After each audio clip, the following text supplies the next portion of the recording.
बात कहनी एगो बेटी खातिर, तो बस 2 लाइन हमरा याद आई बा।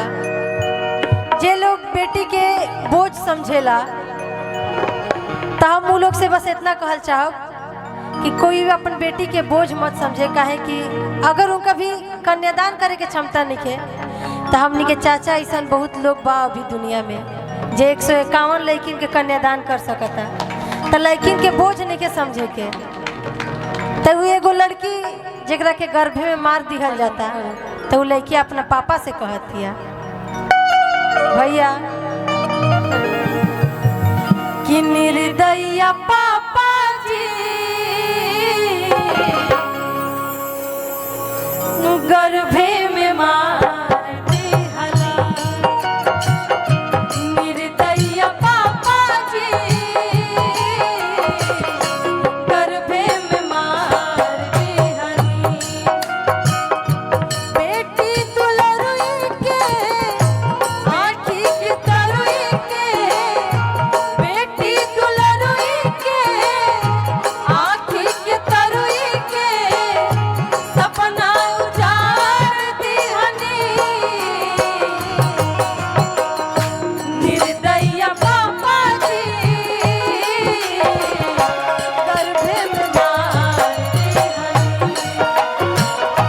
निर्दया पापा जी गर्भे में मार दिहनी। एही में एगो भरत शर्मा चाचा के बहुत सुंदर लाइन बा, जनती के चारल जइबो, जनती के चारल जइबो अगवे दहेज के, पाप नाही करती है बेटी, पाप नाही करती है बेटी ससुराल में भेज के, पाप नाही करती है बेटी ससुराल में भेज के, पाप नाही करती है बेटी। ई बस चाचा जी सब कोई भावुक हो गए रहे तो हमरा मन में ये गीत आयल रहे तो सोचने, लेकिन खैर सबके रोइले बनी तो सबके हंसावे के भी जिम्मेदारी हमारा बा।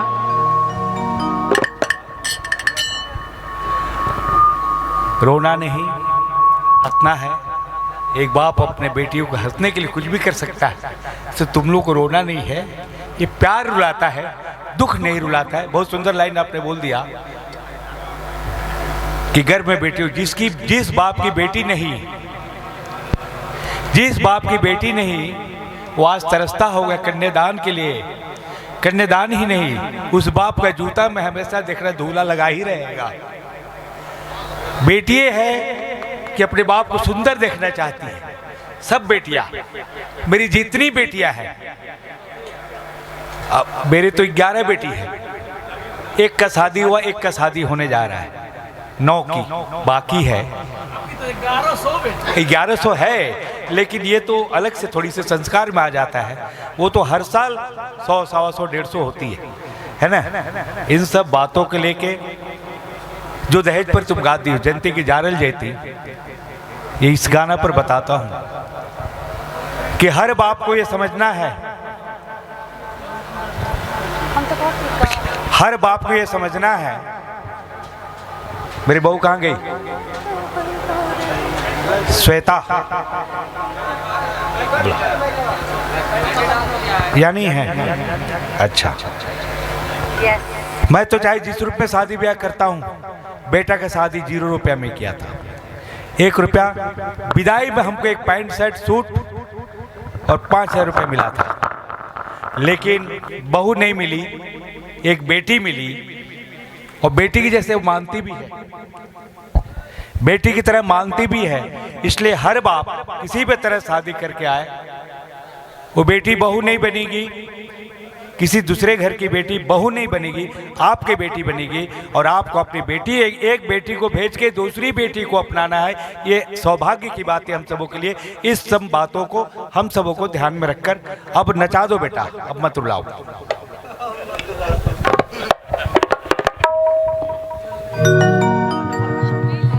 हाँ हाँ, ढेरे रोवा देनी। खैर अभी काल रवही के बाद दीदी के जब विदाई होता, लेकिन हम दीदी खाते एक लफ्ज जरूर बोला कि कि तहरा चक्कर में अगर हम पड़ब तो हम डिप्रेशन में चल जाएंगे। काहे कि हमरो टेंशन हो जाता है इस सोच के कि आज दीदी के ब्याह भई, सब कोई रोए लगा तो हमरो कहीं ना कहीं मन खराब हो गई। तो दीदी खातिर दू लाइन कहो कि विदाई होखे वाला दिन रहेला, कतनो माई बाप खुश रहो लेकिन एगो टेंशन दिमाग में रहेला कि काल हमार लड़की दूसरा घरे चल जाएगी। तो केहू कतनो खुश रहेला, केहू देखेला कि माई रोत नहीं कि बाबू रोत नहीं, वो अंदर से बहुत पीड़ा में रहेलन, बहुत दुख में रहेलन। तो जब लड़की के विदाई होखेला तो एगो हमनी यहाँ गीत गवाला, भरल कटोरावा दूधवा, भैया भरल कटोरावा दूधवा पीलाए बे,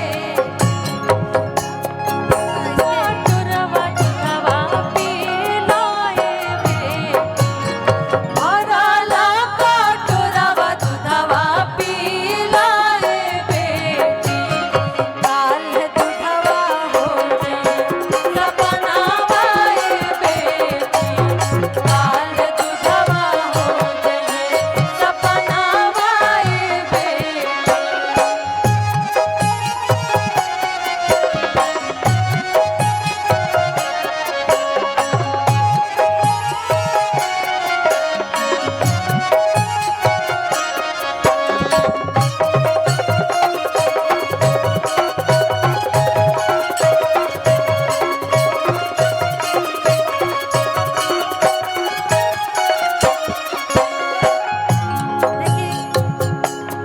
जब ई बात दीदी सुना तरी तब है माई कह तरी लोग, मामी लोग कह तरी लोग, मम्मी के गोदिया पैसी सूत लाए बेटी, मम्मी के गोदिया पैसी सूत लाए बेटी, काल मम्मी हो जाइए सपनावाए बेटी, काल मम्मी हो जाइए सपनावाए बेटी।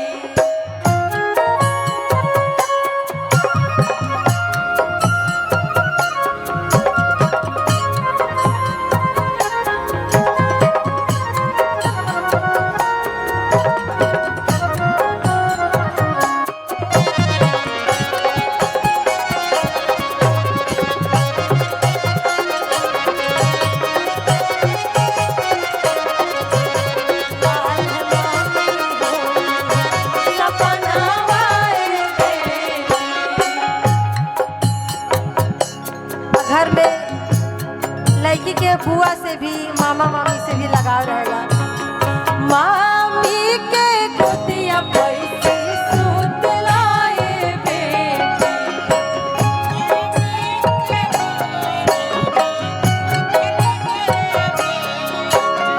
चाची के गोदिया पैसी सूत लाए बेटी, काल चाची हो जाइए सपनावाए बेटी, काल चाची हो जाइए सपनावाए बेटी, काल चाची हो जाइए सपनावाए बेटी, काल चाची हो जाइए सपनावाए बेटी, काल चाची हो जाइए सपनावाए बेटी।